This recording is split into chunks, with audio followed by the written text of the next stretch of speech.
सब समान है यहाँ, हम सब समान है यहाँ। माँ सरस्वती का स्थान है यहाँ, हम सब समान है यहाँ, हम सब समान है यहाँ।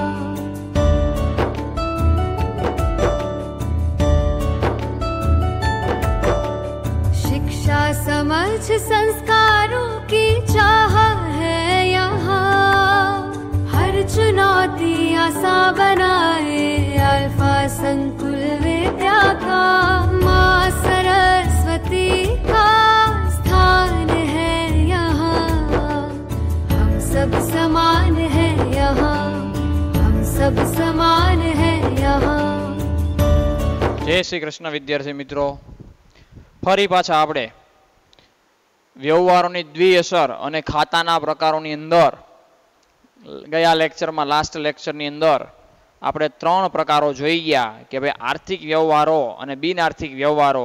એમાં આર્થિક વ્યવહારોના ત્રણ સામાન્ય આમ તો મુખ્ય બે પ્રકાર બરાબર છે ને કે રોકડ ઉધાર ને અન્ય અને આંતરિક અને બાહ્ય, પણ એમાં આપણે ત્રણ જોઈ ગયા હતા, રોકડ વ્યવહાર, ઉધાર વ્યવહાર અને અન્ય વ્યવહાર બરાબર છે। તો એ આપણે જોઈ ચૂક્યા છે। હવે આપણે સમજવાનું છે આંતરિક વ્યવહાર અને બાહ્ય વ્યવહાર કોને કહેવાય। જો મિત્રો, સામાન્ય રીતે આપણે એકાઉન્ટની અંદર 11મા ધોરણ ને 12મા ધોરણની અંદર બરાબર છે જે આપણે એકાઉન્ટ ભણશું એમાં મુખ્યત્વે આપણે આ ત્રણ વ્યવહારો ઉપર જ આપણું ફોકસ હશે બરાબર છે।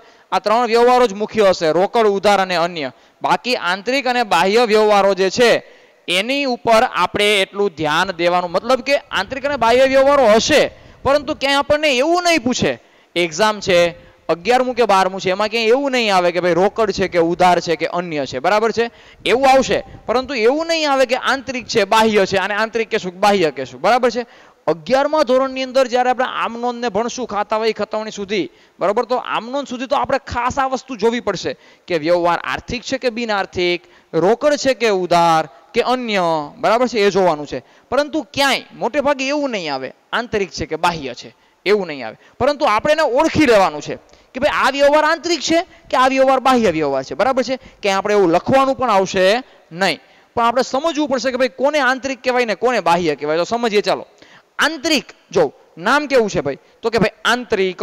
આંતરિક એટલે સામાન્ય શું કહી શકીએ કે ભાઈ જે ધંધાની અંદર થતા વ્યવહારો હોય એને શું કહેવાય, તો કે આંતરિક વ્યવહાર કહેવાય બરાબર ને। અને બાહ્ય, બાહ્ય એટલે શું ભાઈ, તો કે જે ધંધાની બહાર થતા હોય એને શું કહેવાય, તો કે બાહ્ય વ્યવહાર। આટલું કમ્પ્લીટ થઈ ગયું। ધંધાની અંદર થતા હોય એ આંતરિક વ્યવહાર અને બહાર થતા હોય એ બાહ્ય વ્યવહાર। તો હવે ખબર પડી ગઈ ઓટોમેટિક સાહેબ, તમે આગળના જે એક્ઝામ્પલ જે આપણે ભણી ગયા બરાબર છે ને, માલ ખરીદ્યો, વેચ્યો, ભાડું ચૂકવ્યું, દલાલી મેળવી, કમિશન મળ્યું, કમ્પ્યુટર વેચ્યું, ફર્નિચર ખરીદ્યું, આ જે બધા વ્યવહારો હતા એવા જ વ્યવહારો હોઈ શકે ભાઈ કે આંતરિક અને બાહ્ય વ્યવહાર।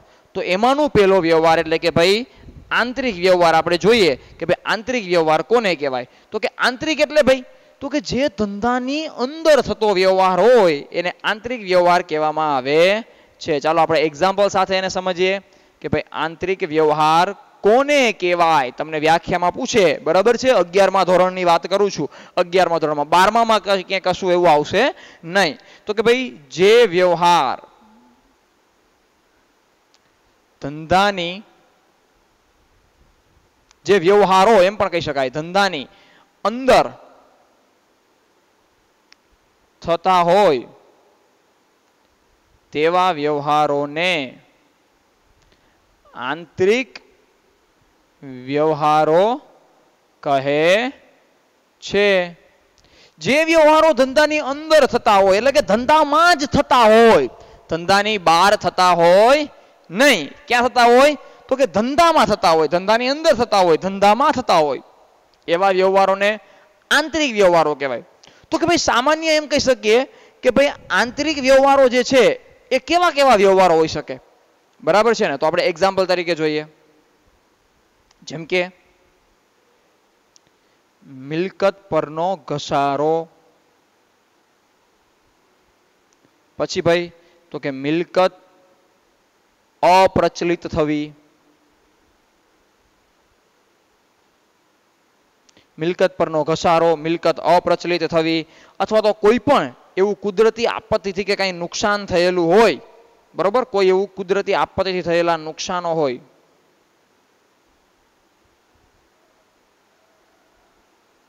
થયેલ નુકસાન વગેરે, બરાબર છે. આવા જે વ્યવહારો જે છે એને કેવા વ્યવહારો કહેવાય ભાઈ? તો કે આંતરિક વ્યવહારો કહેવાય. હવે જો કે ભાઈ જે વ્યવહારો ધંધામાં થતા હોય, ધંધાની અંદર થતા હોય તેવા વ્યવહારોને આંતરિક વ્યવહારો કહેવાય. એમાં પહેલું એક્ઝામ્પલ તરીકે જોયું આપણે કે મિલકત પરનો ઘસારો. સાહેબ આ શું નવો છે તમારા માટે? યસ, કે મિલકત પરનો ઘસારો. મિત્રો, ઘસારો શબ્દ પારિભાષિક શબ્દોમાં આવી ગયું છે કે ઘસારો એટલે શું? તો કે ભાઈ ઘસારો એટલે શું? તો કે મિલકત જે છે એ મિલકતનો જે વપરાશ થતો હોય એ વપરાશને આધારે અથવા તો એ વપરાશના વર્ષોને આધારે મિલકતની ઉપયોગિતામાં ઘટાડો આવે છે. જેમ કે કોઈ એક મશીન છે, મશીનરી અથવા તો યંત્ર છે, એ યંત્ર 2015ના વર્ષમાં મેં ખરીદેલું છે મારા ધંધામાં.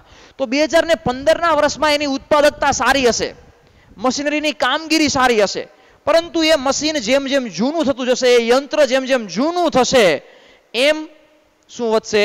તેની ઉપયોગિતા ઘટશે. બરાબર છે ને? 2025નું વર્ષ આવશે તો એ યંત્ર જે છે એની કિંમત સાવ ઘટી જશે અથવા તો જૂનું થઈ ગયેલું હશે. તો મિલકતોના વપરાશને આધારે એની જે કિંમતમાં ઘટાડો આવે છે એને શું કહેવામાં આવે છે? ઘસારો કહેવામાં આવે છે. અને ઘસારો એ ધંધાનો બિન રોકડ ખર્ચ છે એવું આપણે પારિભાષિક શબ્દો ચેપ્ટરની અંદર ભણી ગયા શબ્દમાં, બરાબર, ઘસારામાં. ચાલો, તો મિલકત પરનો ઘસારો. તો મિલકતની કિંમત જેમ જેમ ઘટતી જાય, વપરાશ થતો જાય એમ એમ એની કિંમત ઘટતી જાય, એને શું કહેવાય? ઘસારો. તો આ ક્યાં વ્યવહાર થયો? આપણે ઘસારાની ગણતરી કરશું હો, એને હિસાબી ચોપડે તો નોંધ કરશું જ એની. તો આ કેવો વ્યવહાર થયો? ધંધામાં વ્યવહાર થયો, ધંધાની અંદર વ્યવહાર થયો. બરાબર. મિલકત અપ્રચલિત થવી, અપ્રચલિત, બરોબર છે, એટલે કે મિલકતની કિંમત ઘટવી. સામાન્ય રીતે પ્રચલિત એટલે કે બહુ પ્રચલિત હોય તેવું, અને અપ્રચલિત, બરોબર છે, એની કિંમત ઘટવી, એની ઉપયોગિતા ઘટવી. બરોબર, મિલકતની સારી એવી નામના હોય તો એ ઘટી જવી, એમ પ્રતિષ્ઠા ઘટવી, મિલકતમાં ઘટાડો આવવો ટૂંકમાં. બરાબર છે. તો મિલકત અપ્રચલિત થવી, મિલકતની કિંમતમાં ઘટાડો આવે. બરોબર. તો આપણા માટે શું કહેવાય? તો કે ભાઈ નુકસાન કહેવાય ધંધા માટે. કુદરતી આપત્તિથી થયેલ નુકસાન. કુદરતી આપત્તિથી કોઈ નુકસાન થાય, જેમ તમને કીધું આગ લાગે, બરાબર છે, વરસાદમાં માલ પલળી જાય, બરાબર છે, આપણે અન્ય વ્યવહારોમાં જોઈ ગયા હતા એવું જ. બરાબર છે. ચલો, તો આ બધા વ્યવહારો કેવા વ્યવહારોના એક્ઝામ્પલ છે ભાઈ? તો કે આંતરિક વ્યવહારોના એક્ઝામ્પલ છે. બરાબર છે. તો આ દરેકે દરેક આંતરિક વ્યવહારો જે છે એ આંતરિક વ્યવહારોની ચોપડે નોંધ કરવામાં આવે છે. બરાબર. આંતરિક વ્યવહારોની ચોપડે નોંધ કરવામાં આવે છે. હવે આપણે એવું જ જોવાનું છે બીજું કે ભાઈ કયા વ્યવહારો? તો કે ભાઈ બાહ્ય વ્યવહારો. ચાલો, શું જોવાનું છે? તો કે ભાઈ બાહ્ય વ્યવહારો. બાહ્ય, મેં તમને કીધું ને એમ કે જે ધંધામાં થતા ન હોય, ધંધાની બહારની બાજુ થતા હોય એવા વ્યવહારોને કેવા વ્યવહારો કહેવાય? તો કે ભાઈ બાહ્ય વ્યવહારો કહેવામાં આવે છે. એટલે કે ભાઈ જે ધંધા અને અન્ય પક્ષકારો વચ્ચે થતા હોય, જે વ્યવહારો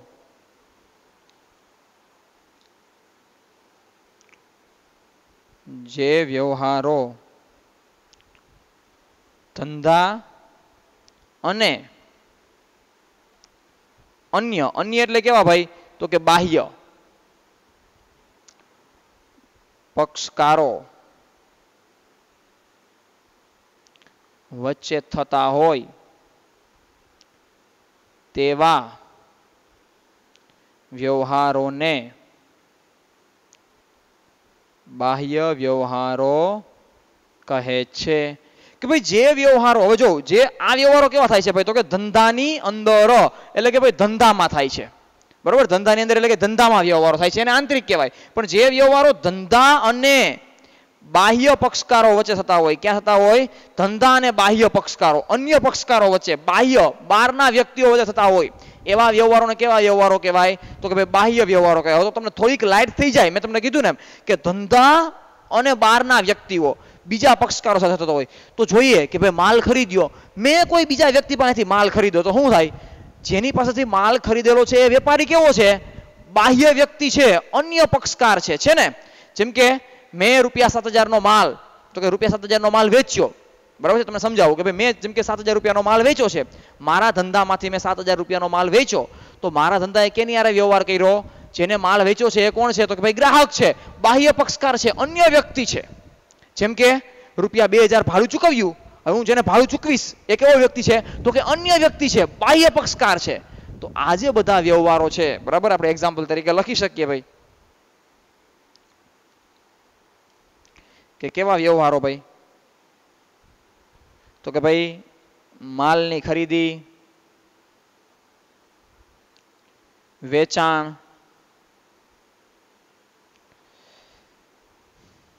નાણાકીય લેવડ દેવડ, દેવા લેણાના હિસાબો,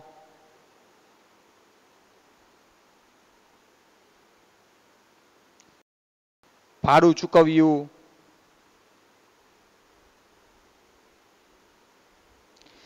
કમિશન મેળવ્યું,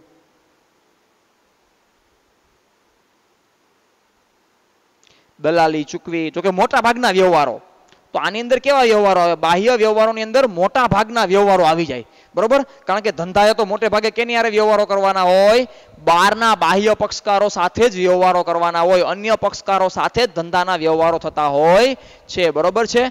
આંતરિક વ્યવહારો પણ હોય જ છે, ઘણા બધા વ્યવહારો આંતરિક વ્યવહારો હોય છે, બરાબર છે? એ વ્યવહારો તો હશે જ.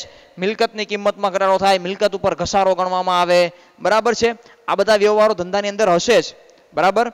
તો એ સિવાય પરંતુ આંતરિક વ્યવહારો જે છે એનું પ્રમાણ ઓછું હશે, પણ બાહ્ય વ્યવહારોનું પ્રમાણ કેવું હશે? તો કે વધારે હશે. કારણ કે મોટા ભાગના બધા વ્યવહારો કેવા હશે ભાઈ? તો કે અન્ય પક્ષકારો સાથે જ હશે, બહારના વ્યક્તિઓ સાથે જ હશે, બરાબર છે? આવા બધા વ્યવહારો જે છે, કોઈ મિલકતની ખરીદી કરવામાં આવે, ફર્નિચરની ખરીદી કરવામાં આવે, યંત્રની ખરીદી કરવામાં આવે, વીમા પ્રીમિયમની રકમ ચૂકવવામાં આવે, પગાર ચૂકવવામાં આવે, બરાબર છે? ટેલિફોનનું ભાડું ચૂકવવામાં આવે, આવા જે બધા વ્યવહારો છે, બધા કેવા વ્યવહારો છે?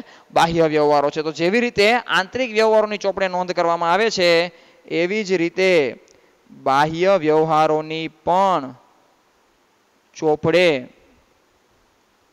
નોંધ કરવામાં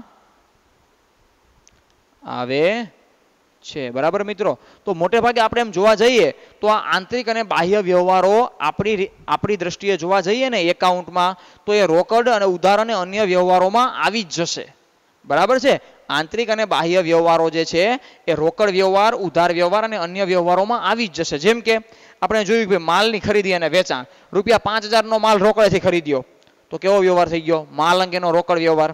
જેમ કે ₹10,000 નો માલ મેહુલને વેચ્યો, શાખ પર વેચ્યો મેહુલને, બરાબર? તો મેહુલને શાખ ઉપર વેચ્યો, તો કેવો વ્યવહાર થઈ ગયો? માલ અંગેનો ઉધાર વ્યવહાર, બરાબર છે? જેમ કે ₹10,000 નું યંત્ર ખરીદ્યું, મિલકત અંગેનો રોકડ વ્યવહાર. કિશનને ₹10,000 નું યંત્ર શાખ પર વેચ્યું, મિલકત અંગેનો ઉધાર વ્યવહાર, બરાબર છે? ₹2,000 ભાડું ચૂકવ્યું, સેવા અંગેનો રોકડ વ્યવહાર.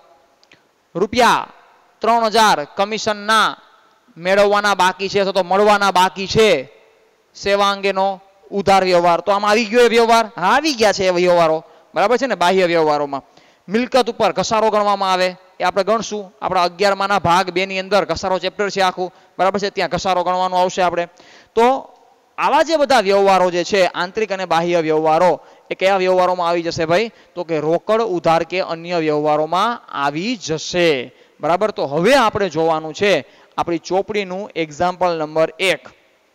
એક્ઝામ્પલ હવે સામાન્ય જોઈએ કે ભાઈ બિનઆર્થિક વ્યવહારો. હા, બિનઆર્થિક વ્યવહારો મેં તમને કીધું જ છે, બરાબર છે?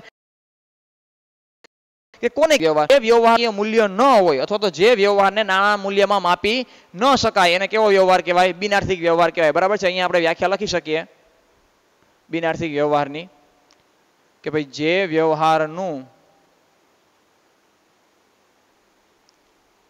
નાણાંના મૂલ્યમાં માપન ન થઈ શકતું હોય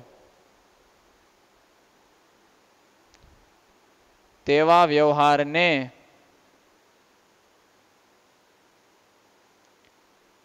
બિન આર્થિક વ્યવહાર કહેવાય છે, બરાબર? જે વ્યવહારનું નાણાંના મૂલ્યમાં માપન થઈ શકતું ન હોય, એટલે કે જે વ્યવહારને નાણાંના મૂલ્યમાં માપી ન શકાય એને કેવો વ્યવહાર કહેવાય? ન માપી ન શકાય હો, બરાબર છે, ખાસ ધ્યાન રાખજો. આર્થિક અને બિનઆર્થિક વ્યવહારની વ્યાખ્યા, જે વ્યવહારનું નાણાંના મૂલ્યમાં માપન થઈ શકે એને આર્થિક વ્યવહાર કહેવાય, અને જે વ્યવહારનું નાણાંના મૂલ્યમાં માપન ન થઈ શકે એને બિનઆર્થિક વ્યવહાર કહેવાય છે. બરાબર છે. બિનઆર્થિક વ્યવહારો કેવા હોઈ શકે? એક્ઝામ્પલ તરીકે જેમ કે તમને કહું તો કે ભાઈ સેલ્સમેનને માલનું વેચાણ વધારવા માટે સેલ્સમેન સાથે મીટિંગ ગોઠવી. તો હજી તો આપણે મીટિંગ ગોઠવી છે, માલનું વેચાણ કરેલું નથી, તો આને કેવો વ્યવહાર કહેવાય? બિનઆર્થિક વ્યવહાર કહેવાય. બરાબર છે. તો આવા જે વ્યવહારો જે છે એ બધા બિનઆર્થિક વ્યવહારો કહી શકાય. બરાબર. કોઈ પાસેથી માલ મોકલવાનો ઓર્ડર મળ્યો હોય, કોઈને આપણે ઓર્ડર આપ્યો હોય, આવા જે બધા વ્યવહાર છે, ઓર્ડર આપ્યો, ઓર્ડર મળ્યો, માલ મોકલવા અંગેનો ઓર્ડર મળ્યો, માલ મોકલવા અંગેનો ઓર્ડર આપ્યો, માલ ખરીદવા અંગેનો ઓર્ડર આપ્યો, તો આવા જે વ્યવહારો છે બધા, એ બધા વ્યવહારોને કેવા વ્યવહારો કહેવાય છે? બિનઆર્થિક વ્યવહાર કહેવાય છે, કે જેમાં નાણું એ વ્યવહારમાં રહેલું હોતું નથી. હવે આપણે જે મેન વસ્તુ આ ચેપ્ટરની કે ભાઈ સામાન્ય રીતે વ્યવહારોની દ્વિઅસર અને ખાતાના પ્રકાર, તો ખાતાના પ્રકાર તો હજી બાકી જ છે. વ્યવહારોની દ્વિઅસરમાં જ આપણે છીએ, જેમાં દ્વિઅસરમાં તો પહોંચાય નથી. આપણે ક્યાં છીએ? માત્ર ને માત્ર વ્યવહારો ઉપર જ આપણું હજી ફોકસ છે. તો આપણે શું સમજ્યા ભાઈ? તો કે ધંધાકીય વ્યવહાર કોને કહેવાય? વ્યવહારોના બે પ્રકાર, આર્થિક અને બિનઆર્થિક. મિત્રો પણ હવે આપણે એ સમજવાનું છે એક્ઝામ્પલ 1 દ્વારા કે ભાઈ આર્થિક વ્યવહાર કોને કહેવાય અને બિનઆર્થિક વ્યવહાર કોને કહેવાય. તમારે વ્યાખ્યા યાદ રાખવાની છે અને સમજતું જવાનું છે. બરાબર. ચોપડીના પેજ નંબર 26 પરનું એક્ઝામ્પલ નંબર 1. ચાલો જોઈએ. જો વ્યવહારો છે, બરાબર, ત્યારબાદ એને આર્થિક કે બિનઆર્થિક વ્યવહાર કેવો કે ન કેવો એ છે, અને પછી શું છે ભાઈ? તો કે એનું કારણ છે કે ભાઈ શા માટે એને આર્થિક કહેવાય છે કે બિનઆર્થિક કહેવાય છે. બરાબર. ચાલો, તો વ્યવહાર અહીંયા આપણને આપેલા છે, અહીંયા આપણે વ્યવહાર લખશું.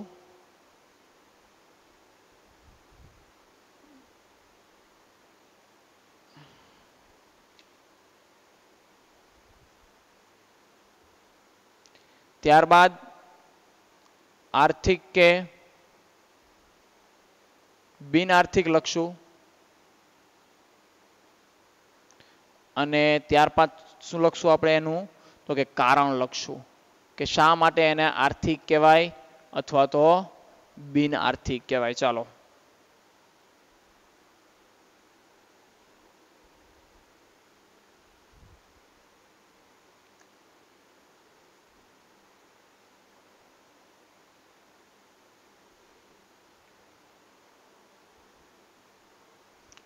જોઈએ આપણે આર્થિક બિનઆર્થિક. ચલો, પેલો વ્યવહાર શું આપણને આપેલો છે? ₹10,000 ની નીચેના વ્યવહારો આર્થિક વ્યવહારો છે કે બિનઆર્થિક તે જણાવો અને તેનું કારણ સ્પષ્ટ કરો. બરાબર છે. અહીંયા હું તમને સમજાવું છું, અહીંયા ધ્યાન રાખજો, એકદમ સરળ રીતે સમજી જશો. બરાબર. ₹10,000 ની મિલકત ખરીદી.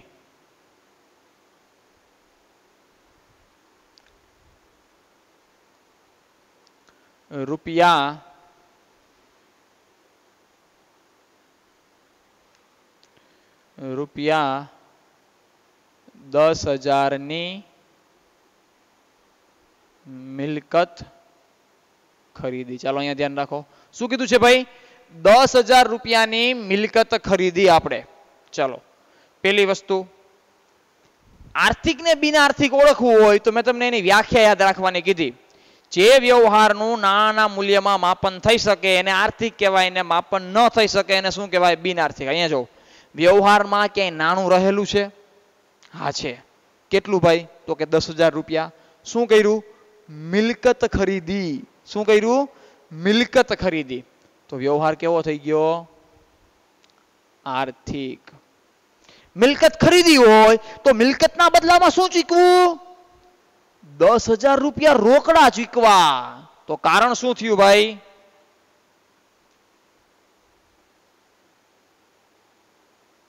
મિલકતના બદલામાં મિલકત ખરીદી, એમ કહી શકાય ટૂંકમાં. મિલકત ખરીદી અને શું કર્યું આપણે? રોકડ ચૂકવી. શું ચૂકવા? તો કે રોકડા રૂપિયા ચૂકવા ભાઈ આપણે. કેટલા ભાઈ? તો કે ₹10,000 છે, એને શું કહેવાય? આર્થિક વ્યવહાર એકદમ ઈઝી.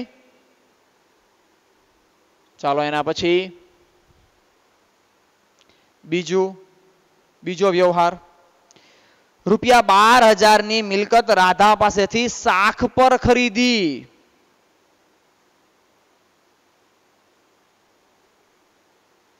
મિલકત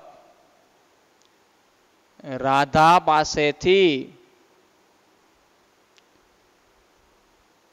સાખ પર ખરીદી. જોજો 10,000 ની મિલકત રાધા પાસેથી સાખ પર ખરીદેલી છે ભાઈ આપણે. અહીંયા ધ્યાન રાખો, 12,000 રૂપિયા છે, નાણાકીય મૂલ્ય છે વ્યવહારનું. હા છે. મિલકત ખરીદી કોની પાસેથી ખરીદી? રાધા નામ આવી ગયું જો, અને શબ્દ શું આવ્યો? સાખ આવી ગયો સાહેબ શબ્દ. સાખ એટલે કેવું? ઉધાર વ્યવહાર. કેવો વ્યવહાર? આ વ્યવહાર કેવો છે? ઉધાર વ્યવહાર છે. હવે યાદ કરો ઉધાર વ્યવહારને, જે આપણે ભણી ગયા હતા લાસ્ટ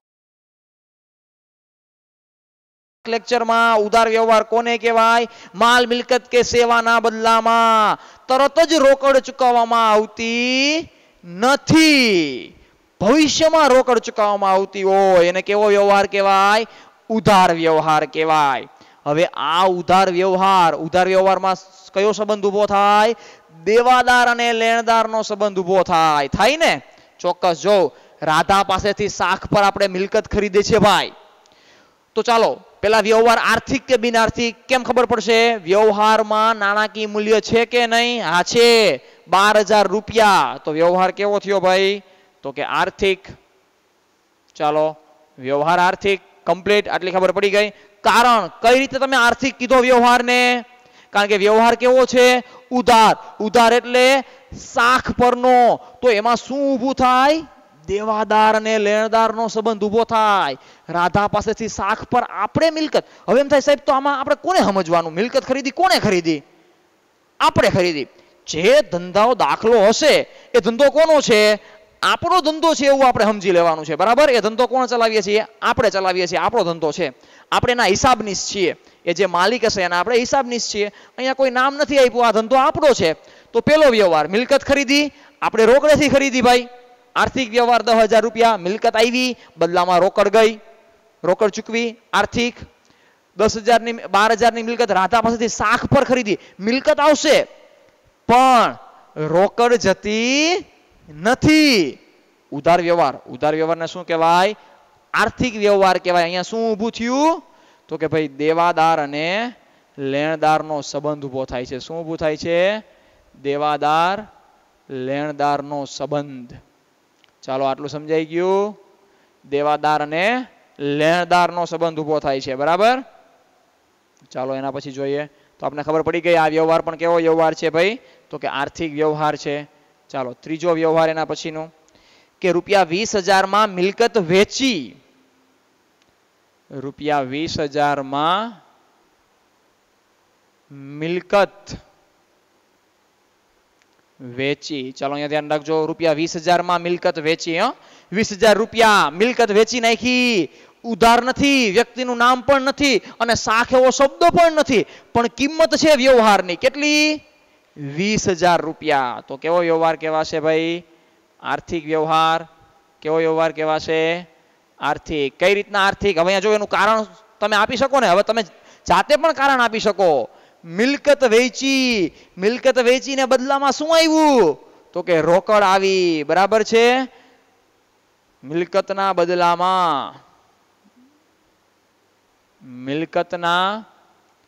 બદલામાં શું મળ્યું? તો કે રોકડ મળીને રોકડ. કારણ કે મિલકત વેચી તો મિલકત જાય, બદલામાં શું આવ્યું ભાઈ? તો કે રોકડ આવી. ચાલો કમ્પ્લીટ. એના પછી ચોથો વ્યવહાર, ₹22,000 માં મિલકત મીરાને સાખ પર વેચી. ₹22,000 માં મિલકત મીરાને સાખ પર વેચી. ચાલો જો ફરી પાછો અહીંયા શબ્દ 22,000 તો છે જ. જો બધે મૂલ્ય તો છે જ 22,000. ખબર પડી ગઈ આર્થિક વ્યવહાર છે. બરાબર ને? કોને વેચી? મીરાને. કઈ રીતે વેચી? શાખ શબ્દ આવી ગયો. શાખ એટલે ઉધાર. કયો સંબંધ? દેવાદાર અને લેણદારનો સંબંધ. ભાઈ મિલકત વેચી મીરાને, જેમ અહીંયા ખરીદી હતી રાધા પાસેથી, એમ તો વ્યવહાર કેવો છે ભાઈ? આર્થિક.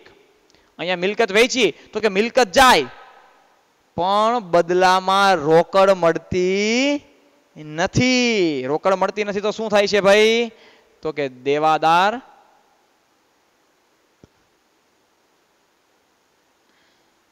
અને લેણદારનો સંબંધ ઉભો થાય છે. શું થાય છે? દેવાદાર અને લેણદારનો સંબંધ ઉભો થાય છે. એના પછી આપણે જોઈએ બરાબર કે ભાઈ પાંચમું શું કીધું છે? રૂપિયા 8,000 મજૂરીના ચૂકવ્યા. રૂપિયા 8,000 મજૂરીના ચૂકવ્યા. ચાલો જો અહીંયા બરાબર છે કે ભાઈ 8,000 રૂપિયા મજૂરીના ચૂકવા. ભાઈ જો ફરી પાછું 8,000 રૂપિયા આવી ગયા, નાણાકીય મૂલ્ય આવી ગયું. કેવો વ્યવહાર છે? આર્થિક. આર્થિક વ્યવહાર. મજૂરી ક્યારે ચૂકવી હોય? કે કોઈ વ્યક્તિએ મજૂરી કામ કર્યું હોય તો બદલામાં આપણે પૈસા આપ્યા હોય ને, મફતના પૈસા આપતા નથી. તો ભાઈ આપણે પૈસા ચૂકવા છે, બરાબર છે. શેના ચૂકવા ભાઈ? એને મજૂરી કામ કર્યું અને આપણે એને 8,000 રૂપિયા ચૂકવા છે. તો આપણે શું કરાવ્યું એની પાસે? શું લીધું એની પાસેથી? યાદ કરો, યસ, સેવા લીધી. શું લીધી? સેવા. બદલામાં શું ચૂકવું? રોકડ ચૂકવી. બરાબર છે ને? સેવાના બદલામાં રોકડ ચૂકવી. સેવાના બદલામાં રોકડ ચૂકવી છે 8,000 રૂપિયા. બરાબર. ચાલો એના પછી છઠ્ઠો વ્યવહાર. રૂપિયા 900 ભાડાના મળ્યા. રૂપિયા 900 ભાડાના મળ્યા. હવે અહીંયા ફરી પાછું ધ્યાન રાખો, 900 રૂપિયા ભાઈ. હા 900 રૂપિયા સાહેબ કીધું, તમે કીધું એમ વ્યવહારમાં નાણાકીય મૂલ્ય છે તો વ્યવહાર આર્થિક. ચાલો હવે કારણ આપો. હા ભાડાના મળ્યા ભાઈ. ભાડાના રૂપિયા ક્યારે મળ્યા હોય? તો આપણે જેને કોઈ વસ્તુ આપણી મિલકત ભાડે આપી હશે, કોઈ વસ્તુ કે મિલકત કોઈ પણ, બરોબર, તો બદલામાં આપણે શું ચૂકવે છે ભાઈ? તો કે ભાડું ચૂકવે છે. આપણને ભાડું ચૂકવે છે. બરાબર છે ને? તો શું થયું? ભાડું એ સેવા. સેવાના બદલામાં શું મળી? તો કે રોકડ મળી. બરાબર છે? સેવાના બદલામાં રોકડ મળી. શું મળ્યું? તો કે રોકડ મળી. ચાલો એના પછી બરાબર સમજાઈ જાય છે હવે. બરાબર સહેલું લાગે છે એકદમ. સાતમો વ્યવહાર. રૂપિયા 15,000 નું દેવું ચૂકતે કર્યું. જોજો, રૂપિયા 15,000 નું દેવું ચૂકતે કર્યું. કઈ ગભરાવાની જરૂર નથી. આ નવું આવ્યું સાહેબ. આમાં દેવું ચૂકતે કર્યું તેમાં કેવું હશે? બરાબર ને? હવે જો અહીંયા ધ્યાન રાખો, 15,000 રૂપિયા ભાઈ નાણાકીય મૂલ્ય છે વ્યવહારનું. હા છે. તો વ્યવહાર કેવો? આર્થિક. ઢબદન લખી દો, આર્થિક. હવે ભાઈ દેવું ચૂકતે કર્યું. દેવું અને લેણું, દેવા અને લેણાના વ્યવહારો યાદ કરો. દેવું ફરી પછી વ્યાખ્યા યાદ કરાવી દઉં અહીંયા. બરોબર છે કે જ્યારે ભૂતકાળની અંદર માલ મિલકત કે રોકડ, માલ મિલકત કે સેવા, બરોબર છે, શું કરી હોય? આપણે લીધેલી હોય અને બદલામાં નાણાં ચૂકવવાના કેવા હોય? બાકી હોય. તો એને શું કહેવાય? દેવું કહેવામાં આવે. આપણું દેવું, સામેવાળો વ્યક્તિ શું હશે? આપણો લેણદાર અને આપણે શું છીએ? દેવાદાર. આટલું કમ્પ્લીટ થઈ ગયું. બરાબર છે? એટલે આરામથી આપણને આમનોંધમાં કાંઈ તકલીફ ન પડે. દેવું ચૂકતે કર્યું. દેવું છે આપણે ચૂકતે કરી દીધું ભાઈ. તો શું કર્યું ભાઈ? દેવું ચૂકતે કર્યું હોય તો 15,000 રૂપિયા આપણે ચૂકવા. તો શું થયું? તો કે રોકડ ગઈ. શું થયું? રોકડ ચૂકવી. બરાબર છે?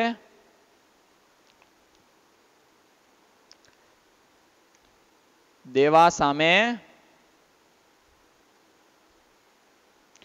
દેવું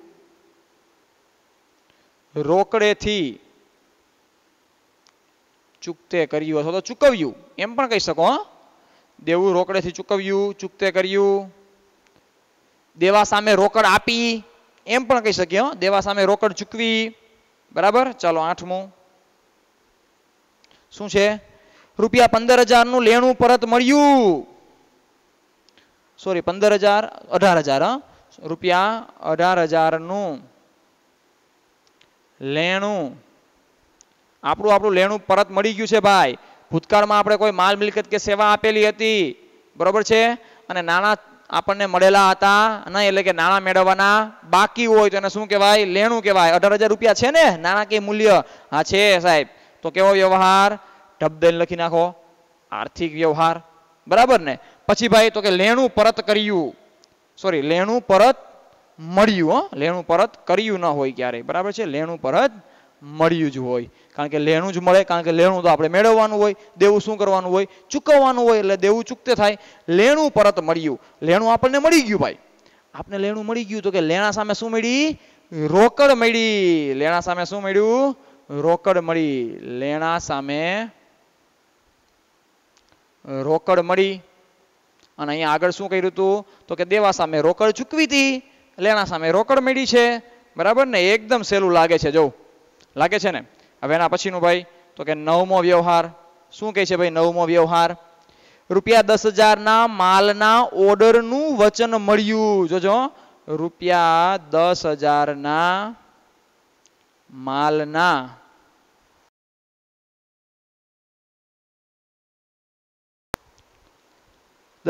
માલના ઓર્ડરનું વચન મળ્યું. અહીંયા થોડુંક વિચારો જીને. ડાયરેક્ટ એવું નહીં હો, હા સાહેબ 10,000 રૂપિયા છે, તમે કીધું તું 10,000 રૂપિયા છે, અહીંયા રહ્યા જોરિયા કરી નાખો આર્થિક વ્યવહાર ઢબ દઈને. એમ નહીં, 10,000 આગળ તો વાંચો ભાઈ. 10,000 ના માલના ઓર્ડરનું વચન મળ્યું છે. ભાઈ હું તમને વચન આપું છું, તમને 10,000 ના માલનો તો ઓર્ડર હું તમને આપીશ ને આપીશ જ, પણ આપ્યો છે? આપ્યો નથી. બરાબર ને? ખાલી શું કરી છે? વાતો કરી છે, વચન આપ્યું છે, પણ વચન પૂરું કર્યું નથી. હા એમ જ તો કે 10,000 નો માલ વેચ્યો, બરાબર, 10,000 નો માલ વેચ્યો તો આવત ભાઈ આર્થિક વ્યવહાર. હજી તો ઓર્ડર નું વચન મળ્યું. આપને વચન મળ્યું છે ભાઈ, આપને થોડા કઈ 10,000 રૂપિયા મળી ગયા છે. બરાબર? હવે ખબર પડી ગઈ, ઓર્ડર નું વચન મળ્યું છે. બરાબર? 10,000 રૂપિયા મળ્યા નથી, આપણે માલ મોકલાવ્યો પણ નથી. બરાબર છે? તો આ વ્યવહાર કેવો છે? અહીંયા નાણાકીય મૂલ્ય છે, વચન મળ્યું છે. હજી કહું છું, શું મળ્યું છે? વચન મળ્યું છે. જો આ શબ્દ અગત્યનો, વચન મળ્યું, ઓર્ડર નું વચન મળ્યું ભાઈ હજી તો. બરાબર? હજી માલ આપણે મોકલાવેલો નથી. તો વ્યવહાર કેવો થઈ ગયો ભાઈ? કેવો થશે? બિન આર્થિક. કેવો વ્યવહાર થશે? બિન આર્થિક વ્યવહાર. કેવો? બિન આર્થિક. કેમ ભાઈ? તો કે ભાઈ વ્યવહારમાં નાણાકીય મૂલ્ય નથી. સાહેબ નાણાકીય મૂલ્ય તો છે, 10,000 રૂપિયા છે, પણ ભાઈ 10,000 રૂપિયાના માલના ઓર્ડરનું વચન મળ્યું છે, કાંઈ આપણે માલ મોકલાવી દીધો નથી. તો વ્યવહાર કેવો છે ભાઈ? બિન આર્થિક વ્યવહાર છે. બરાબર? તો શું કહી શકાય ભાઈ? તો કે રોકડ વ્યવહાર જે છે એ રોકડ વ્યવહાર પણ નથી, અને દેવાદાર લેણદારનો અહીંયા સંબંધ પણ નથી. બરાબર છે? આ વ્યવહાર રોકડ કહી શકાય નથી ભાઈ. કેમ? રોકડા મળ્યા છે કે રોકડ ચૂકવા છે? નથી. ઉધાર વ્યવહાર છે, શાખ પરનો નથી. તો બેય ન હોય, રોકડ ન હોય કે ઉધાર ન હોય, તો અન્ય વ્યવહાર તો છે જ નહીં. આપણે ખબર, મેં તમને અન્ય વ્યવહારના એક્ઝામ્પલ લાસ્ટ લેક્ચરમાં કીધા છે. એ હોય તો જ એને અન્ય વ્યવહાર કહેવાય. અન્ય વ્યવહારમાં પણ આપણે નુકસાન થાય છે, ધ્યાન રાખજો. હા, શબ્દ યાદ રાખજો. અન્ય વ્યવહારમાં શું થાય છે? નુકસાન થાય છે. નુકસાન. અહીંયા નુકસાન પણ નથી થતું. તો નથી રોકડ, નથી ઉધાર કે નથી અન્ય. તો કેવો હોય? બિન આર્થિક વ્યવહાર. કારણ કે આંતરિક અને બાહ્ય વ્યવહારો તો પાછા રોકડ, ઉધાર ને અન્ય જ આવી જાય છે. બરાબર છે? તો કેવો વ્યવહાર છે? બિન આર્થિક વ્યવહાર. બરાબર? બિન આર્થિક વ્યવહાર એટલે કે અહીંયા આપણે એમ લખી શકીએ, રોકડ કે ઉધાર વ્યવહાર નથી. બરોબર? રોકડ કે ઉધાર વ્યવહાર નથી, એટલે કે દેવાદાર ને લેણદારનો સંબંધ પણ નથી. બરાબર છે? આટલું કારણ આપી શકીએ, રોકડ કે ઉધાર વ્યવહાર નથી. ચાલો એના પછી 10મો વ્યવહાર. 10મા વ્યવહારમાં શું કીધું છે આપણને ભાઈ? તો કે એક મિલકત ખરીદવાનું આયોજન કર્યું ભાઈ. શું કર્યું? એક મિલકત ખરીદવાનું આયોજન કર્યું. ચાલો આયોજન તો હું કરું છું ભાઈ, કે મારે મિલકત ખરીદવી છે, આયોજન કર્યું છે. આયોજન કરવાથી શું કાંઈ ખરીદાઈ જાય છે મિલકત? હું આયોજન કરું છું, મિલકત ખરીદવી છે, મિલકત ખરીદવી છે, પણ મિલકત હજી ખરીદી નથી. અને આમ જોવા જાવ તો ભાઈ આ વ્યવહારમાં ક્યાં અહીંયા કાંઈ રૂપિયા જ લખ્યા છે, 10,000 કે 20,000, અથવા તો જે કીધું હોત કે ₹10,000 ની એક મિલકત ખરીદવાનું આયોજન કર્યું, તો પણ ધ્યાન રાખજો મિત્રો, આર્થિક વ્યવહાર આવશે નહીં. કારણ કે ભાઈ જે આયોજન કર્યું છે, શું કર્યું છે? આયોજન કર્યું છે. ખરીદી લીધી કે વેચી દીધી નથી. તો વ્યવહાર કેવો બનશે ભાઈ? તો કે બિન આર્થિક વ્યવહાર બનશે. કેવો વ્યવહાર બનશે? બિન આર્થિક વ્યવહાર.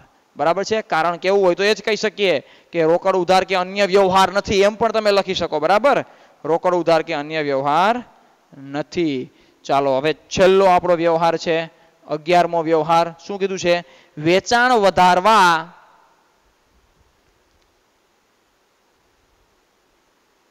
સેલ્સમેનો સાથે ચર્ચા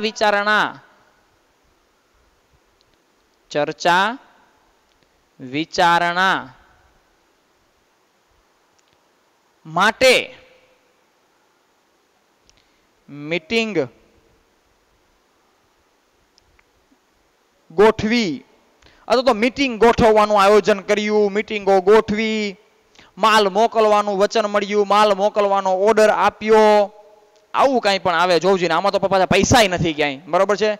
અને હોય તોય આવશે નહીં, કારણ કે મીટિંગ ગોઠવી, ચર્ચા વિચારણા માટે મીટિંગો ગોઠવી છે, આયોજનો કર્યા છે, મિલકતો ખરીદવાના આયોજન કર્યા છે, માલ મોકલવાનો ઓર્ડર આપ્યો છે, માલ મોકલવાનો ઓર્ડર મળ્યો છે, માલ મોકલવા માટે વચન આપ્યું છે, આવું કાંઈ પણ આવે. બરોબર ને? આયોજન ને ચર્ચા વિચારણા ને મીટિંગો ને, તો કેવા વ્યવહારો હોય ભાઈ? તો કે બિન આર્થિક વ્યવહાર કહેવાય. કેવા વ્યવહાર કહેવાય એને? બિન આર્થિક વ્યવહાર. કારણમાં આપણે એ જ આપી શકીએ કે વ્યવહાર નથી રોકડ, નથી ઉધાર કે નથી અન્ય. બરાબર છે? રોકડ વ્યવહાર પણ નથી, ઉધાર વ્યવહાર પણ નથી કે અન્ય વ્યવહાર પણ નથી. ચાલો, તો આ બધા આપણે એક્ઝામ્પલ જોયા. બરાબર છે? એક વસ્તુઓ કે કઈ રીતના આર્થિક કહેવાય, કઈ રીતના એને બિન આર્થિક કહેવાય, એનું આપણે કારણ પણ આપ્યું કે ભાઈ શા માટે આર્થિક છે અને શા માટે બિન આર્થિક વ્યવહાર છે. બરાબર છે? કમ્પ્લીટ કે ભાઈ મિલકત ખરીદી છે. જો શબ્દ આવી ગયો ભાઈ, ફરી પાછો જોઈ જાઓ. મિલકત ખરીદી. બરાબર છે? મિલકત ખરીદી હોય તો કેવો વ્યવહાર છે ભાઈ? તો કે આર્થિક. કેમ ભાઈ? તો કે મિલકત ખરીદી, બદલામાં શું ચૂકવું? તો કે રોકડ ચૂકવી. 12,000 ની મિલકત રાધા પાસેથી શાક પર ખરીદી. બરાબર છે? શાકનો વ્યવહાર ઉધાર વ્યવહાર હોય, રોકડ ઉધાર અને અન્ય હોય તો જ કેવો વ્યવહાર કહેવાય? એને આર્થિક વ્યવહાર કહેવાય, બાકી કહેવાય નહીં. આર્થિક વ્યવહાર છે ભાઈ, મિલકત ખરીદી છે. બરાબર? દેવાદાર અને લેણદારનો સંબંધ ઉભો થાય છે. 20,000 માં મિલકત વેચી નાખી, મિલકત વેચી બદલામાં શું મળ્યું? તો કે રોકડ મળી. આર્થિક વ્યવહાર છે. મિલકત મીરાને શાક પર વેચી, પણ પૈસા મળ્યા નથી, ઉધાર વ્યવહાર છે. દેવાદાર અને લેણદારનો સંબંધ ઉભો થાય. આપણે મીરાને મિલકત વેચી, બદલામાં મીરા આપણી શું છે? દેવાદાર, અને આપણે શું છે? લેણદાર. આપણા ધંધાનું શું કહેવાય? લેણું. અને મીરા માટે શું કહેવાય? દેવું. 22,000 માં મિલકત મીરાને શાક પર વેચી થઈ ગયું. 5મો વ્યવહાર 8,000 મજૂરીના ચૂકવ્યા. સેવા આપી, બદલામાં આપણે નાણાં ચૂકવા, સેવાના બદલામાં રોકડ ચૂકવી. બરાબર? આર્થિક. 900 ભાડાના મળ્યા, આપણે સેવા આપેલી હતી. આમાં આગળનામાં શું હતું? આપણે સેવા લીધેલી હતી અને બદલામાં મજૂરીના ચૂકવા. ભાડાના મળ્યા, આપણે સેવા આપેલી હતી. બરાબર છે? બદલામાં શું મળ્યું? તો કે આપણે પૈસા મળ્યા, સેવાના બદલામાં રોકડ મળી. 15,000 નું દેવું ચૂકતે કર્યું, દેવું ચૂકવું, રોકડ મળી, રોકડ ચૂકવી. બરાબર છે? દેવું ચૂકતે કરવા માટે આપણે રોકડ જ ચૂકવું, દેવું એટલે રોકડ જાય છે. 18,000 નું લેણું પરત મળ્યું, આપને પૈસા મળે છે, લેણું રોકડમાં મળ્યું, અહીંયા દેવું રોકડમાં ચૂકવ્યું. બરાબર? 10,000 ના માલનું ઓર્ડરનું વચન મળ્યું, આયોજન કર્યું મિલકત ખરીદવાનું, ચર્ચા વિચારણા માટે મીટિંગ ગોઠવી, આયોજન કર્યું, મીટિંગ ગોઠવી, ઓર્ડર આપ્યો, ઓર્ડર મળ્યો.